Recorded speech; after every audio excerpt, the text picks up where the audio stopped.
Welcome to the Communication Diva podcast, episode 9. The podcast today is a feature interview with Stefano Giulianetti. Stefano is a professional actor whom Jenn interviewed on the subject of body language. Jenn hopes you enjoy this informative and entertaining audio exploration of the importance of physical communication. Don't forget to join Jenn next time for a special 2-part Communication Diva podcast featuring local celebrity chef Rob Feeney on the physical and spiritual benefits of fasting, and theoretical physicist and cosmologist Stephen Hawking on the latest research in oceanography.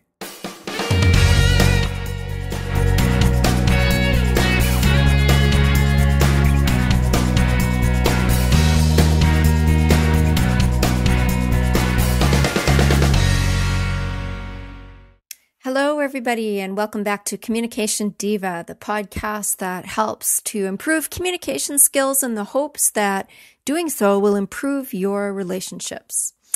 And I just wanted to say that if you listen to episode 8, you will know that I am in recovery mode right now from having some major surgery, and I'm feeling a little bit better, but I get really tired still. And so I'm finding that I'll be sitting at my computer doing all sorts of things with the website, you might have noticed, and checking my statistics and doing email, and then I get really tired and I have to go and lie down. So it's an up and down kind of process, but I'm coming along. So thank you for the well wishes and the prayers and the notes that I've been getting. I really appreciate that, and I hope to be out and about a little bit more this week and back at it. A couple things before we get to the interview today. I wanted to let you know that on the website at CommunicationDiva.com, we now have the button for the Stitcher Smart Radio app that you can download. And you can hear this podcast on the go with Stitcher Smart Radio. It's free, and it's a news and talk mobile app available for your smartphone or your iPod. So you can click on the button. It's a great big, very obvious button on the sidebar of the website. And if you do that, you can actually have a chance to win a $100 gift card. So you click on that, and it takes you to a page where there is a box that asks you to enter a promo code. And the promo code is my name. It's JENNSWANSON,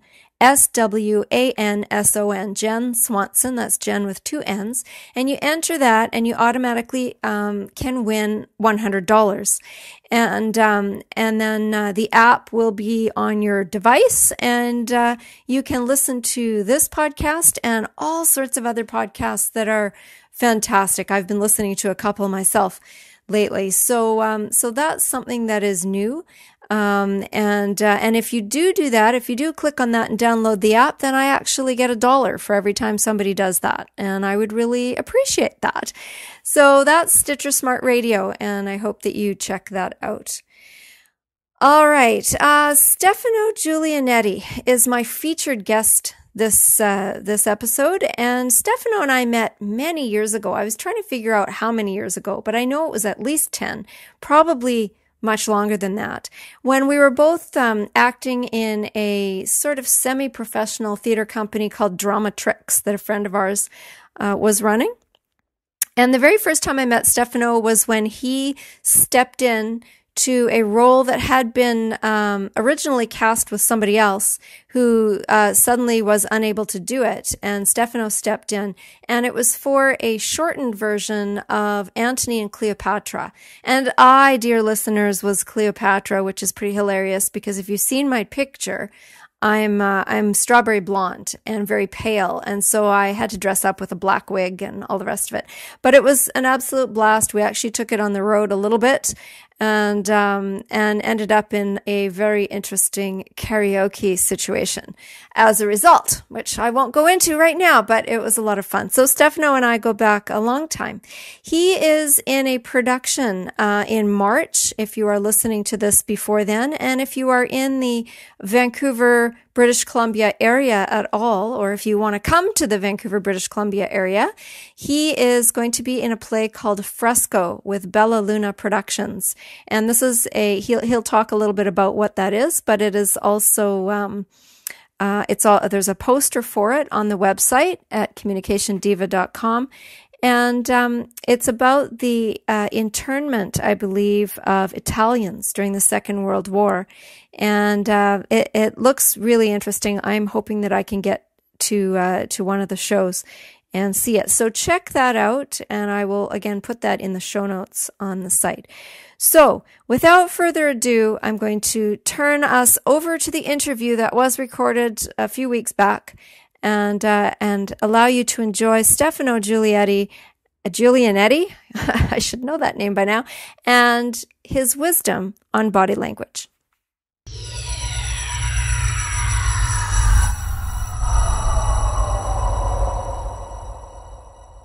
So welcome, Stefano. Hi, it's a pleasure to be here. So I just wanted to talk to you today about body language. And there are all sorts of different statistics out there, and I've heard all sorts of them. Some of them in my textbooks say 85%. Some of them say 75, 78% of communication is nonverbal. And so I just wanted to find out if you've heard that kind of thing as well. Well, please allow me to answer that question while I stand up and loom over you. I think if I were to answer that with a friendly face, but standing over you like Snoopy on his house, I think you might be a little bit wondering what was going on. So I think just that in itself answers your question. Yeah, it does. I've heard a lot about that, and I think there are times when we don't pay too much attention to nonverbal language. However, in your line of work, I'm sure you spend a lot of time thinking about body language. Absolutely. I mean, I'm a performer. I work on stage and for television and voiceovers and all kinds of stuff. And I like to teach as well. But definitely the one consistent thing is that you're always either communicating what you want to the students or you're communicating what you want from the script to an audience. And there's communication from the audience back to the stage. Like, just like you have some feedback when people laugh at something, that you're going well, and vice versa. If you're talking something from the script, you don't just say the words, otherwise we would just be listening to radio plays all the time. Yeah. That's true. So that's stage work where the audience can communicate back to you. And I know you've done some film work as well and some work with children. And I'm wondering if body language that you use has to change depending on what audience you're working for. Absolutely. You always have to know your audience, whether you're working with kids, adults, or anything in between. You're going to always want to cater to them because you're talking to them. I'm not going to, some people wouldn't appreciate watching a show that is not aimed at them because they don't relate to it. I mean, inevitably, if you're telling a story and somebody wants to hear it, then great. But if they don't want to hear it, they're going to tune out. And I think that if you make something accessible to multiple people, then you have a wider audience, of course. Great examples, of course, that I do a lot of theater for young audiences, whether it's through Science World out in the schools or through theater companies going to schools and doing plays, professional, plays, but aimed at children. And the best part is when you find that a good show doesn't just cater to the kids. You're not going, hey, everybody, this is the big pink bear, and he's going to go jumping around. Because, of course, the first thing that happens is the teachers tune out.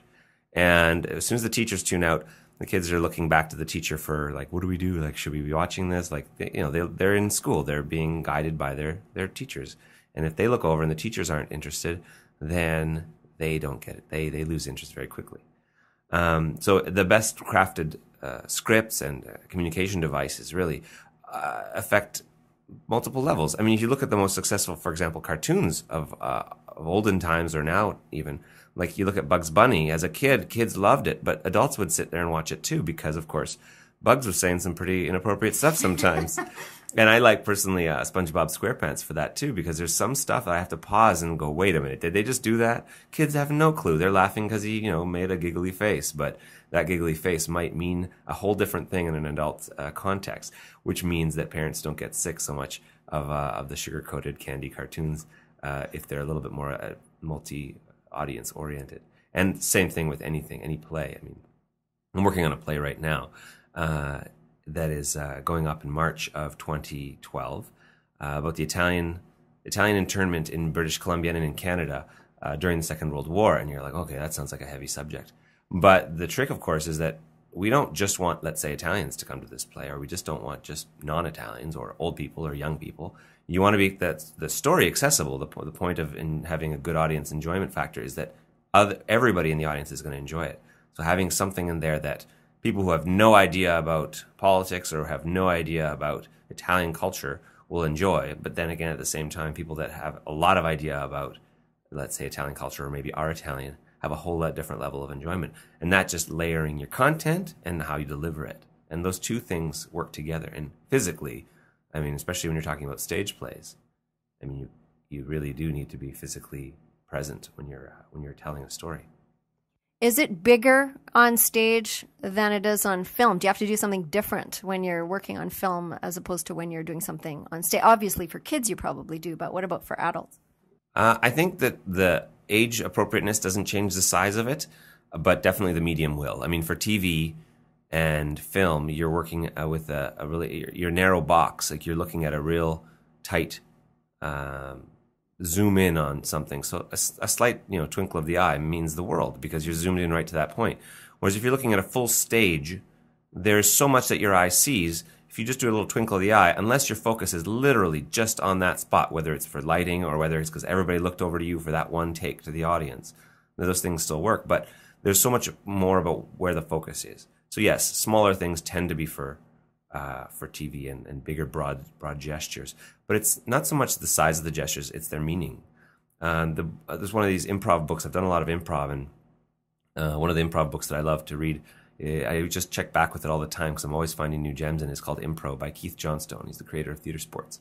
And he makes note of the fact that, if you held your head very still when you're speaking with somebody, you inevitably have high authority, high status. If you wiggle it around in your darty eyes and stuff, you lose status immediately. So if you're trying to control a conversation or be in control of a situation with, let's say, for example, if you're teaching kids and you're like scatterbrained, you're not going to get their attention. Whereas if you stand completely still, they go, oh, something's up. I mean, apparently, police officers are trained to keep their head very still to get that authoritative thing. And it's funny because you think, oh, it happens in day-to-day life, but it's, as theater, as a performer, as a creator in physical arts, you are really just mirroring society back to an audience. So you really kind of have to figure out what the world is doing, so that you can absorb it, copy it, and feed it back to people. So they go, oh, I relate with that. I get it. It's a great thing. In fact, when people have a conversation, you'll notice when like 3 or 4 people gather in a circle at a party or whatnot and having a conversation, and everybody's having a really good talk, you'll notice that if one person has their arms closed, and there's this thing about open and closed body language, yes, but there's also a funny thing where if everybody's having a great conversation and somebody has their arms crossed in front of them, you'll start to notice that other people will find themselves with their arms crossed. You start looking around, and all of a sudden you see everybody in the circle has their arms crossed. And you're okay. Try this experiment at home. When when you see this happening, quietly to yourself, just take your arms and do something different with them. Like put one on your chin and kind of lean your elbow on your arm and just kind of make a little different gesture, and just continue the conversation. And you'll watch that people in that circle eventually will all fall into that same physical pattern. You can do it at a coffee table or with people, or sitting down, cross your legs one way, wait till the discussion, everybody's on the same page, and all of a sudden everybody will have their legs crossed the same way. It's kind of disconcerting sometimes, but we do it subconsciously. In the acting world, I mean, you really want to know why and how to recreate it so that you can use that for storytelling. So like if all of a sudden everybody has their arms the same way and one person doesn't, you can kind of tell all of a sudden there's a story happening that person doesn't get along with the rest of the group. It tells a big story, right? It's a big communication. Yeah. I'm going to try that experiment. Try that next time I'm at a party. Just so you know, your body structure just changed to be like mine. Did it? Oh, isn't that funny? It did too. If you could see us, you would notice this. That's pretty funny. I had a student tell me a story recently about being at a bar, a pub, and sitting there, and I guess she was not aware of her body language, and she was sitting there with her arms crossed, and a man approached her and said to her out of the blue, someone she didn't know, said, "What's going on with your body language? You're sitting there and you're all completely closed up and you're completely unapproachable like that." He says, "Do you mean to be that way?" Yeah. And she was completely stunned, and had no idea that this was what she was doing. And so she paid attention to it. And the next time, it was pretty funny, that he would do that. And the next time, she tried sitting differently and not crossing her arms, and immediately someone came up and asked her to dance. Yeah, there's the open and closed body language is a nice initial way to look at communication physically versus verbally, because that's the biggest one. You cross your legs, you cross your arms. Yeah, you're closed off to the world. You sit with there's etiquette and sitting like a lady. Obviously, there's those things, but if you want to, welcome people, you take an open stance. And eye contact is a really big one too, because that's how we communicate. We look at each other and we look for signals. And if it comes down to a simple, like in a phone call, if somebody's dead silent on the other end when you're telling a story, you're like, "Oh, are you still there?" And the people go, when you're just telling a story, as you're doing right now. Thank you. But that's verbal, but it's also visual, because when you say the you're also nodding your head, and yes, I'm following what you're saying. There's little cues to make sure that you've understood what I've said so far. And those are it just goes deeper and deeper, of course. And it comes down to you look at broad physical comedians, you're looking at stuff like even Faulty Towers with John Cleese, or Rowan Atkinson and the various machinations he's done physical comedian-wise. The littlest things can give you a cap on a joke, or can tell a story, because it means so much. Silent films are a great example. You don't really even need those intertitles to come up and say, "Oh, blah, blah, blah," so a couple words to describe the action. You really just kind of watch it. And Buster Keaton, for example, is a fantastic physical comedian, and he'll tell a story without a single word. And it's like watching a fight happen across a park. You know exactly if these two teenagers are talking, whether they're in love or not in love, depending on how they're standing, or who's turned away, or something like that. But in the acting profession, definitely we need to kind of absorb all those things and be able to mirror it back, because that's how we communicate a deeper story than just what's on the script. Do you think it crosses cultures? You work in two different cultures sometimes, and do you think that body language translates? There's a definite consistent, and there's definitely cultural nuances. I believe the comedian Russell Peter says it very clearly, that there's a gesture when you put the tips of your finger and thumb together and make sort of a teardrop shape. Italians, that means what the hell? Yeah. And Russell Peters to Indians, that means, do you want to eat? And so it's the same physical gesture, but a completely different meaning. But I think within context, if you do that, people understand, because there's other signals other than those hands, the fingers, making the gesture. There's your face, there's all sorts of your shoulders, your body, you're sitting, you're standing. It means something if you don't stand up when somebody comes in the room, or if you do. And I think a lot of people across culture will read that. But yeah, especially with Italian versus non-Italian. Admittedly, the joke is, how do you shut up an Italian? You tie down their hands. And I believe it or not, it's pretty true, that it's really hard for me to talk without my hands. There you go. My hands are going wild right now. Yeah, I've been noticing that. And so it's tough, because, you can lose status, or you can gain it depending on how you use your body parts. Or you can communicate something you don't want to be communicating by accident if you don't have control over your body. And it's not like you have to be living constantly in fear of what you may or may not be saying, of course. But, if you're in a delicate situation, you might want to be aware of what does and doesn't work, or what things say. For example, if you're being berated by somebody and you don't want to cause conflict, sitting quietly, smiling, and nodding probably is going to help. If you cross your arms and furrow your brow while they're talking to you, odds are you're not gonna get out of that situation without a fight. So, knowing some key things that you may or may not be doing by accident is great for being able to communicate better with people. In fact, in theater school, one of the biggest things I remember doing was we sat in front of a mirror often and just did your monologues, or you did your exercises, and you just watched yourself. Or you tried to move different parts of your body, like your eyes, your one eye independently of the other, or whatever, and finding physical control. because when you need to, then you have the capacity to know what that muscle feels like when you're just raising an eyebrow or tweaking your head forward or, biting your upper lip and what that means in the mirror, because you forget sometimes, or videotaping yourself just doing a mundane activity and going, oh my God, is that what I look like? You go, oh, okay. And you find, I think, a lot of the times that, it's not like actors are better at it than others. We're still human beings, but you find that sometimes you don't realize that if you're, when you talk, if you're fidgety with your hands or if you have your hands in your pocket or out, it means a completely different approach to what you're saying. So if it's an important situation like a speech, a lot of like big speech, like politicians and whatnot, they're often trained by their wranglers on what to do and what not to do. President Obama is a very gracious speaker. He speaks slowly, which gives him confidence. And of course, he looks out, and he doesn't look like he's reading a lot of the time, which helps. I can't stand, for example, watching Saturday Night Live because I can't connect to the comedians on stage because they're always reading the teleprompters. Their eyes are always diverted slightly off camera. And I'm like, you're not talking to me, you're reading. It's different. I'd rather see live improv that would be medium to bad than great reading of a script to me. I have an issue with Saturday Night Live. I think they could do better. You're missing the connection, hey? Yeah. Yeah. Are there things that you can communicate better without using words, do you think? Yeah, sometimes it depends on your situation. Words can get you into a lot of trouble because the way you might perceive a statement or a word might not be the same way another person. And you can look at that as a cross-cultural, but it really, or age.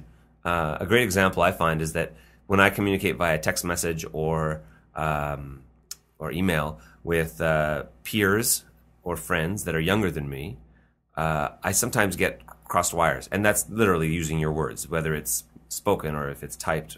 It's using your words. And it's like, no, you didn't understand the subtlety of that word that I used because I didn't put the inflection or whatever. And there's ways to get around it using winky faces and italics and whatnot. But if you don't know, where you place a winky face in a text message changes everything. Trust me, I've gotten in trouble with girlfriends over that one. Or not putting the winky face in. But I meant it as a joke. No, you didn't put a winky face at the right spot. That's it. You're in trouble now. Whereas if somebody's, talk to, say the exact same words. You can take a short phrase and say it a million different ways, and it will mean a million different things. But if you type it and say it in those words, it's up to the reader to decipher the tone.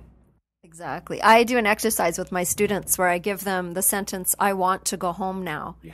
And I give them about half a dozen, maybe even more, ways in which to say that and places in which to emphasize. And the meaning is completely different each time. And so they have to write down what that sentence means. It's the same exact phrase, but they have to say it over and over again in different ways and then explain the actual communication from that. And you're right, it can be totally different. You can imagine an actor's toil when he gets 75 pages of lines and they could be interpreted any different which way. If you say, for example, Christopher Walken, rumor has it, that he has punctuation removed from all of his scripts when he gets his scripts, which is why he sort of talks like that, and he takes his pauses. That's the worst Christopher Walken I could ever do. Stick to acting and my own stuff. But he puts his punctuations in an odd spot, and he's so memorable because of it. But he chooses, what his meanings comes across because he chooses to communicate it this way. But that's why we have directors in plays, because you could say a line a million different ways, but if it's not the right emphasis or if it's not as actors, you spend so much more time looking at what you're saying content-wise and how you're, and physically how you're, the blocking of a show, where you're moving around on stage. The words are actually the last thing I memorize in a play. I go there and I try to figure out what this character is saying, what they want. How do I communicate that to the other actors or the characters and therefore to the audience? And then we use the words as the final icing to just clarify the last subtleties of it. And of course that's because the script is there. Which in fact, many times I find myself, if there's a really, really good script that I'm working on, the lines memorize themselves I don't even have to think about working them, because as long as I know what the character wants, those words will match in. Whereas if it's a bit of a, not as good a script, maybe not tried and true, never been produced before, first time out, you find that you're trying to force the right exact words and nuances and commas and oh well and yes and the little nuances we put in words, and they don't fit because they maybe were in the writer's mind as opposed, and that's how he speaks or she speaks versus how that character actually speaks, because it depends on how you perceive your character. So I always actually figure out what the play is about, what has to happen, and then it's also handy because if you forget your line, you just say what needs to be said as opposed to the words that exactly were in the script, which is a big savior if you ever blank, which does happen. And so getting your blocking and where your body is supposed to be or what it's supposed to be doing can help you. Oh, absolutely. It's unbelievable. I did a play for 10 months, The Emperor's New Threads. We toured it to schools. I think I'd done about 185 performances at that point, and we just took a 10-month hiatus. 10 months. And it's funny, if you ask me a line from that play, I couldn't remember right now. But if I took a physical stance in one of the physical tableaus or initial movements or did a physical gag from that show, the script would come popping out. And that was, we put it to the test, in fact. After 10 months, we were remounting the play, and the director had the same sixth sense of humor as I do, which is great. And he said, well, let's just see what we got. Let's just see what you remember. And let's just, before we do anything else, first day, first 5 minutes, put the set up and go. And we have 10 months. We haven't talked about it. We haven't looked at our scripts really, maybe glanced down. Started the show, and we got through the whole play, only had to call line twice. Wow. Because it's a very, very, very physical show. Like, it was a lot of changing costumes, a lot of masks. The words were secondary to the physical jokes and whatnot. And so as soon as I snapped into the old habit of body memory, physical memory of, the lines just came out. And it was great. In fact, got through like 3 extra days of rehearsal just by doing it, as opposed to thinking about it. Doing is, as an actor, like, where your physical... A lot of people will say, what's my motivation? Or where am I supposed to stand right now? I'm like, well, where you stand is very important, because if you're at the back of the stage or the front of the stage, it completely changes the physical dynamic of what you're seeing and what the audience is seeing and what you're feeling. If you start a line outside of the room coming in, or if you come in and then have a line to say, it changes. It's whether the idea was happening before you came in, or if the idea came to you to say those words when you were in. In fact, it really drove me nuts. I saw a play recently where there was one of those end of a sentence. Oh, and here we are to say this. And they came in, said the end of a sentence, and then said the next one. I'm like, no, that's wrong. That's terrible blocking. It took me right out of the play, because that idea was, for that actor, was off stage. It should have come on, and the second he entered and saw the other people is when the next idea would logically come in. So their physical space on the stage affected where the idea would hit, which therefore affected the story and so forth. So directors are very important, because they help us sort of see that. They're the mirror, they're the video camera to us as in rehearsal, whether it's for TV, film, anything.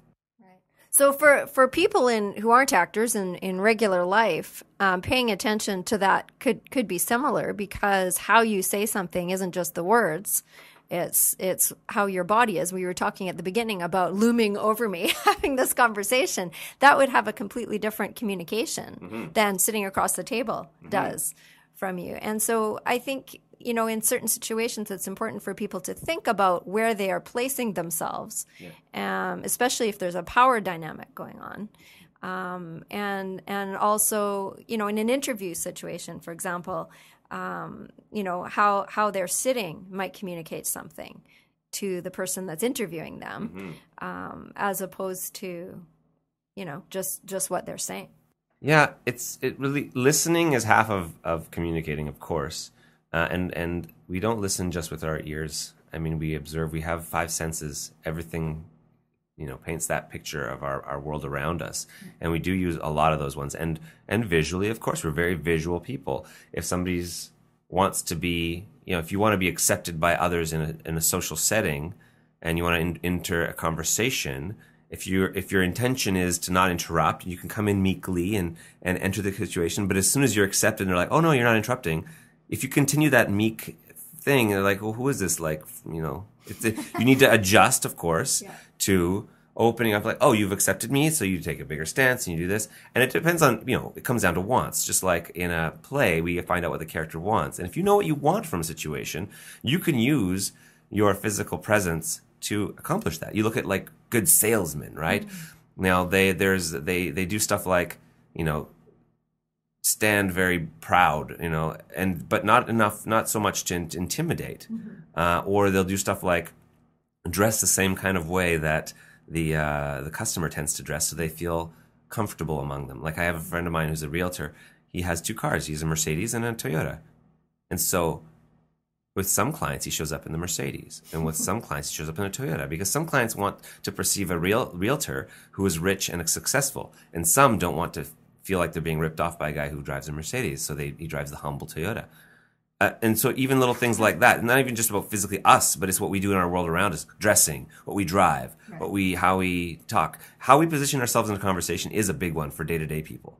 How literally you talk to people and look at people. If you stand on the bus, you just watch people's dynamics, and you can pretty much predict what's going to happen next based on even just how they're standing. I look at even traffic. Traffic has a physical presence. You can see the way a car is behaving. I'm like, this guy's going to turn left in 3 or 4 blocks just based on the way he's slowing down a little here. Like, there's a lot to be said about physical placement and distance. I mean, nobody wants to talk to a close talker, really. Right. Let's be honest. That's true. But in an intimate moment with somebody, if they're standing 4 feet away, you're trying to have an intimate conversation with somebody, there's something wrong about that. So, like, there's that's why close talkers are weird, because you're like, we're not that intimate yet. You need at least a 1.5 feet from me. Yeah.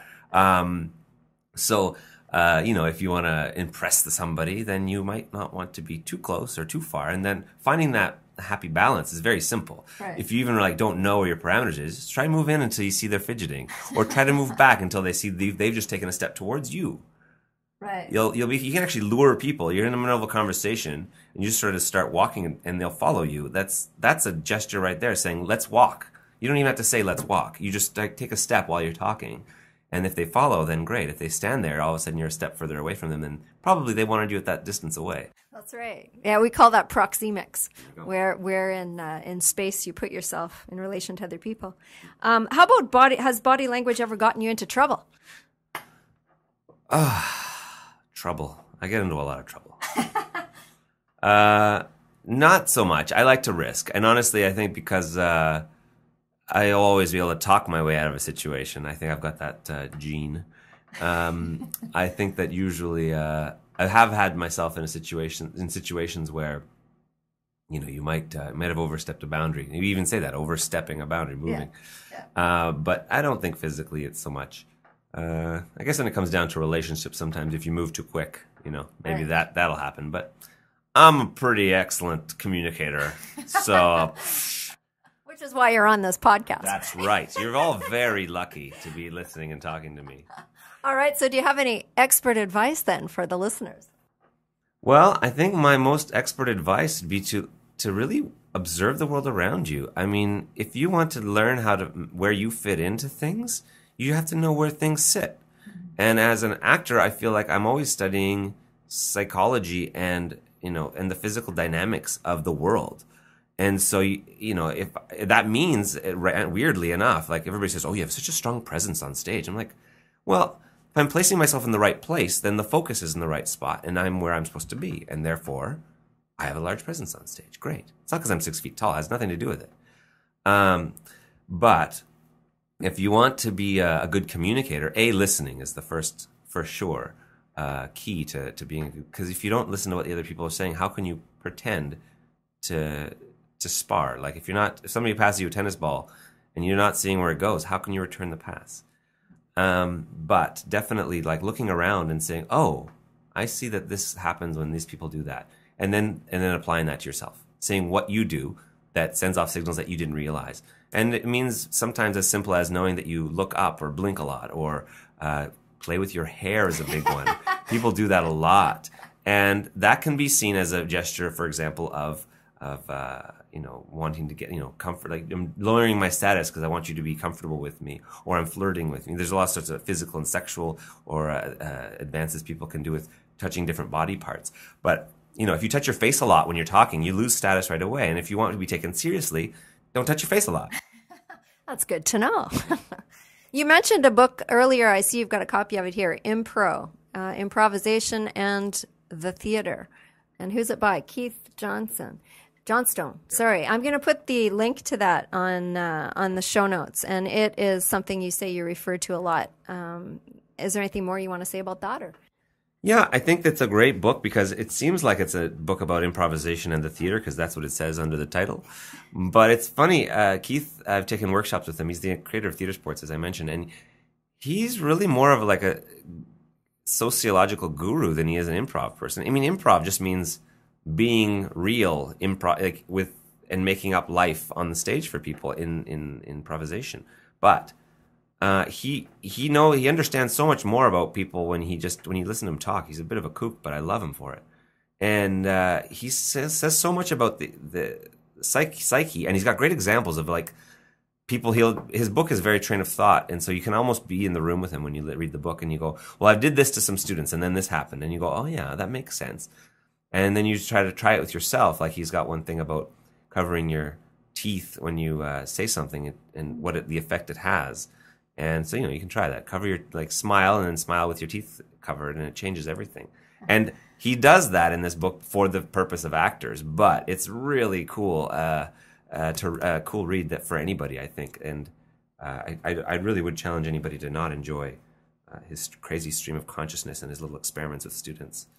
That's great. Excellent. Well, we'll put that link up. Then that'll be at www.CommunicationDiva.com. And if people want to know more about you, Stefano, and find you somewhere, where can they reach you? Well, other than the usual stalking methods, one could use Google to look me up, but spelling my name is very difficult. It took me till grade 2, maybe even 3. But you can look up muchadomedia.com, which is my official website. I've got a few pages there, a little fan club too. If you can subscribe to a newsletter that I send out every once in a while, that's basically just a propaganda page about myself. But any links about what I'm up to is usually off of there. And there's also a bunch of links to cool theater in Lower Mainland and BC and in Canada and internationally that if people are interested in various theater links, that's somewhere to start from. And if they're in the Lower Mainland of Vancouver area, in the March, they can check out Fresco, which is a play about the internees, the Italian internees that I spoke about earlier, that hopefully will be a really easily accessible piece that will be enjoyable to all audiences. Excellent. Well, I'm definitely going to put that on my calendar when I get the dates for that. Excellent. Well, thank you so much. I'm so glad that you were here, and I think I've learned stuff, and I hope that people out there have learned stuff about body language and communicating better through how you place your body. And that's it. We've come to the end of our time. So thank you very much for listening, and we'll talk to you soon. Bye. See you later. So there you have it, my interview with Stefano Giulianetti. And I really hope that you got something valuable out of that. I know that I did. I know that I learned some things about body language that I didn't know before. And I really had a good time doing that interview. So thank you for listening. I really appreciate it. I hope that you feel free to comment or that you come and say hi on Facebook or Twitter and pop over to www.CommunicationDiva.com and poke around a little bit and see if you haven't yet. I know there are a lot of people listening from all around the world, and I'm not sure that all of you have taken the time to check out the website. There's pictures there, and there are pictures of all of the people that I've interviewed. I've gone back and put some new pictures in because I wasn't doing that before, but now I'm doing that. So take a look at that. I really hope to say hi to you sometime. So until next time, I'm Jenn Swanson, and I just want to say happy communicating.